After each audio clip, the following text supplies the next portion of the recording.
Welcome to my channel. నా channel కనుక మీరు ఇంకా సబ్స్క్రైబ్ చేసుకోకపోయినట్టయితే ప్లీజ్ సబ్స్క్రైబ్.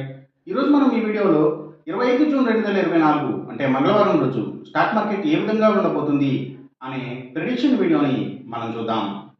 అసలు మంగళవారం రోజు ఓవరాల్గా స్టాక్ మార్కెట్ ట్రెండ్ ఎలా ఉండబోతుంది అనేది తెలుసుకునే ముందుగా ప్రీ మార్కెట్ సెషన్ గురించి మనం ప్రెడిక్ట్ చేయాలి అంటే అంతకన్నా ముందు రోజు అంటే Monday America stock market Nasdaq అక్కడి న్యూస్ మీద డిపెండ్ అయ్యి మార్కెట్ మూవ్మెంట్ చూపించే అవకాశం ఉంది. అలాగే ఇక నెక్స్ట్ రోజు అంటే ట్యూస్డే మార్నింగ్ టైం ఒక పాజిటివ్ ట్రెండ్ని చూపించే అవకాశం ఉంది. ఏషియన్ మార్కెట్స్ ఒక పాజిటివ్ మూవ్మెంట్ని చూపించే అవకాశం ఉంది. సో అలాంటి పాజిటివ్ ట్రెండ్ బిగినింగ్ మనకు దొరికిన తర్వాత మన మార్కెట్ ఓవరాల్ ట్రెండ్ మనం చూడాలి అంటే అది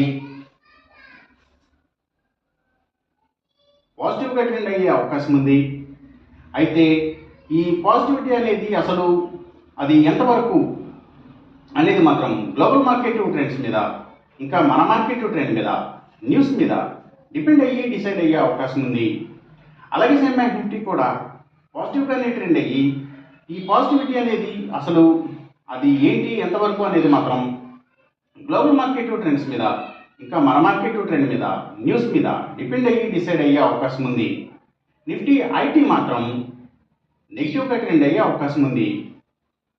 ఇక మనం ఇంట్రాడే స్టాక్ సెలెక్షన్ విషయంలో భాగంగా ముందుగా మనం గెయినర్స్ విషయం చూడాలి అంటే ఏవైతే నిఫ్టీ ఫార్మా అండ్ హాస్పిటల్స్ అలాగే ల్యాబ్స్ ఇలాంటి వాటి stocks, real estate sector stocks ప్రత్యేకించి ల్యాండ్స్తో డీల్ చేసే కంపెనీల స్టాక్స్, ఇంకా సిమెంట్స్ కంపెనీల స్టాక్స్, ఎడ్యుకేషనల్ సర్వీసెస్కి సంబంధించిన కంపెనీల stocks, Nifty automobile sector stocks, fertilisers and కెమికల్స్కి సంబంధించిన కంపెనీల stocks, seeds, seaports and harbours, ayurvedic ప్రొడక్ట్స్ని తయారు చేసే కంపెనీల స్టాక్స్, ఆర్గానిక్ ప్రొడక్ట్స్కి సంబంధించిన కంపెనీల స్టాక్స్, అలాగే ఆక్వాకల్చర్కి సంబంధించిన అన్ని కంపెనీల స్టాక్స్, ఇంకా పబ్లిక్ లిమిటెడ్ కంపెనీల స్టాక్స్ చాలా వరకు కూడా ఇవన్నీ కూడా గెయినింగ్ సైడ్ ఉండే అవకాశం ఉంది మంగళవారం రోజున.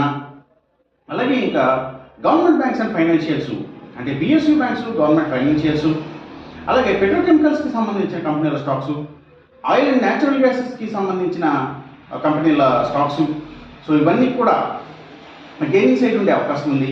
అలాగే ఇంకా ట్రాన్స్పోర్ట్ బేస్డ్గా పనిచేసే కంపెనీల స్టాక్స్ అంటే tours and travels, logistic supplies, అలాగే courier services, delivery services, food deliveries, pharma deliveries ఇలాంటి వాటి అన్ని స్టాక్స్ కూడా, అలాగే ఇంకా పవర్ అండ్ ఎనర్జీకి సంబంధించిన కంపెనీల స్టాక్స్ ప్రత్యేకించి హైడ్రో ఎలక్ట్రిక్ పవర్కి సంబంధించిన కంపెనీల స్టాక్స్ ఇవన్నీ కూడా గెయినింగ్ సైడ్ ఉండే అవకాశం ఉంది మంగళవారం రోజున. ఇక మనం ఇంట్రాడే లూజర్స్ విషయం చూడాలి అంటే ఏవైతే కమ్యూనికేషన్ సెక్టర్ స్టాక్స్ అలాగే వాటిని బేస్ చేసుకుని పనిచేసే cell phone towers, cables, internet services providers, ఇంకా media sector stocks, media and television ఛానల్స్కి సంబంధించిన కంపెనీల స్టాక్స్ ఇవన్నీ ఎక్కువగా నెగిటివ్గా ట్రెండ్ అయ్యే అవకాశం ఉంది. అలాగే ఇంకా స్టీల్స్, ఐటీ స్టాక్స్, సిగరెట్ కంపెనీల స్టాక్స్, లిక్కర్ కంపెనీల స్టాక్స్ అంటే spirits stocks, luxury hotels, diamonds, fashions ఇలాంటి వాటి స్టాక్స్, బిగ్ ఎంటర్టైన్మెంట్ స్టాక్స్ అంటే సినిమాల థియేటర్ల కంపెనీల స్టాక్స్ ఇవన్నీ కూడా నెగిటివ్గా ట్రెండ్ అయ్యే అవకాశం ఉంది. అలాగే ఇంకా FMCG sector stocks, foods and beverages కంపెనీల స్టాక్స్ కూడా డౌన్ ట్రెండ్ని చూపించే అవకాశం ఉంది మంగళవారం రోజున. ఇక మనం ఎంసీఎక్స్ ట్రేడింగ్ విషయం చూడాలి అంటే ఏవైతే crude oil and natural gases prices ఇవి, అలాగే గోల్డ్ ప్రైసెస్, ఇంకా సిల్వర్ ప్రైసెస్, సో ఇవన్నీ కూడా పెరిగే అవకాశం ఉంది.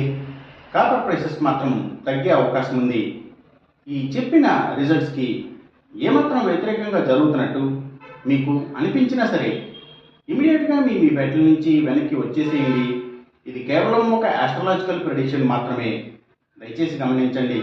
అలాగే ఈ వీడియో కనుక మీకు నచ్చినట్టయితే నా ఛానల్ని సబ్స్క్రైబ్ చేయండి, అందరికీ ఈ వీడియోని షేర్ చేయండి, లైక్ చేయండి. Thank you for watching.